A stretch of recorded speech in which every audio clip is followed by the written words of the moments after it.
Kami sampaikan selamat datang Ketua Umum Partai Demokrat Mas Ahaye. Ketua Umum Partai Demokrat sudah tiba di kantor pusat partai.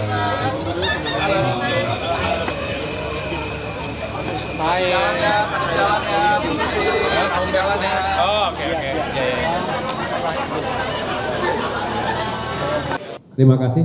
Tadi yang pertama sudah saya jawab ya. Nanti datang lagi ya pas penyerahan secara fisik. Terima kasih juga kedua pertanyaan terakhir tadi. Untuk DKI Jakarta, Demokrat sampai dengan hari ini masih menggodok, sekaligus terus melihat potensi-potensi yang ada. Jadi kalau dari DPD punya misalnya bukan rekomendasi ya, bisa dikatakan usulan. Saya pikir boleh-boleh saja usulan itu selalu kita terima, tetapi tentunya kita akan membaca peta politik secara utuh, dilihat dari potensi koalisi yang terbangun terlebih dahulu. Nah, saya bicara di sini Koalisi Indonesia Maju masih juga terus mencari siapa yang kira-kira paling siap dan memiliki kans kemenangan yang paling baik. Tapi tentu kita juga harus melakukan survei yang jelas juga sehingga pada saatnya pengambilan keputusan itu benar-benar bulat.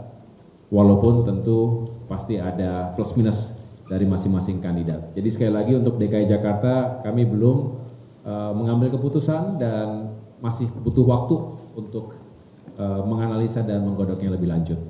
Kemudian untuk pertanyaan yang terakhir tadi, apakah Demokrat setuju kalau pemilu ke depan 2029 antara Pileg dan Pilpresnya dipisah?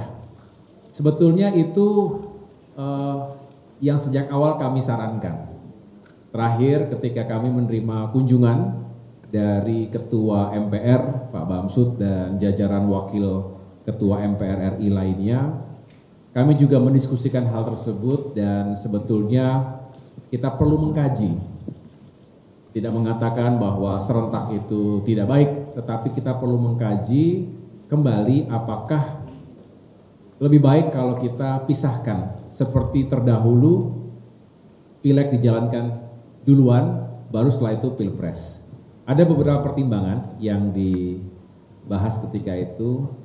Yang pertama benar, saya setuju bahwa kita ingin memberikan ruang yang cukup bagi masyarakat Indonesia, bagi para pemilih, termasuk konstituen yang ada di berbagai daerah atau dapil, untuk juga mengetahui secara serius atau paling tidak punya konsentrasi khusus pada Pileg.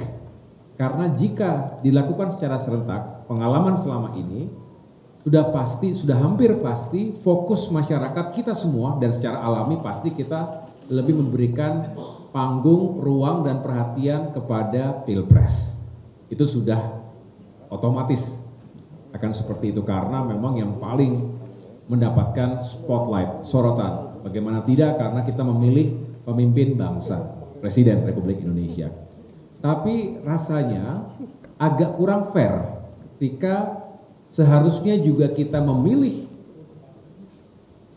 wakil-wakil rakyat terbaik dari berbagai aspek tentunya.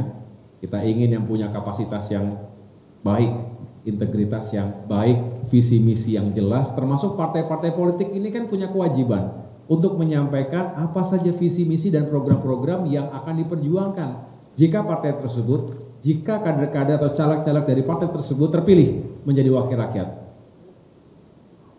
Dengan demikian, ya tidak seperti ya udahlah yang penting datang ke TPS nyoblos siapapun kita nggak kenal. Nah harapannya pemilih mengenal siapa yang akan dipilihnya, partainya termasuk caleg-calegnya. Jangan hanya sekedar yang penting datang, yang penting saya sudah menunaikan tugas. Inilah menurut saya salah satu kebaikan kalau dipisah antara pileg dengan pilpres. Yang kedua, kalau kita menggunakan tiket hari ini untuk pemilu atau pilpres 5 tahun ke depan, rasa-rasanya mood rakyat itu bisa berubah dalam 5 tahun. Jadi tidak bisa kemudian relate dengan kondisi hari itu. Padahal pemilunya hari itu, sedangkan menggunakan tiket 5 tahun yang lalu. Jangan sampai ada disconnect dari situasi, termasuk juga perasaan rakyat, kemudian ekspresinya tidak bisa langsung saat itu, tapi 5 tahun yang lalu yang digunakan. Nah inilah harapannya kalau dipisah, beda berapa bulan misalnya begitu antara pileg dengan pilpres, maka ya pileg itu sudah dengan mood perasaan rakyat hari itu, saat itu. Dengan dinamikanya, dengan segala kompleksitas isu yang dihadapi saat itu. Nah baru diikuti beberapa bulan kemudian dengan pilpresnya. Jadi satu paket, satu rasa, satu nuansa, kira-kira begitu.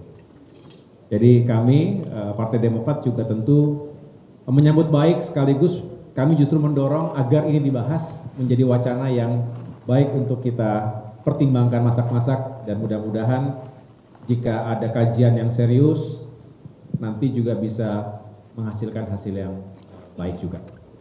Cukup ya? Baik. Ya karena sering jadi ya. Satu terakhir ya, Putu. Ini kan yang juga ditunggu-tunggu itu pasti ada beberapa daerah ya, Jateng, terus DKI sama Sumatera Utara karena ada Mas Bobi yang katanya juga mau maju.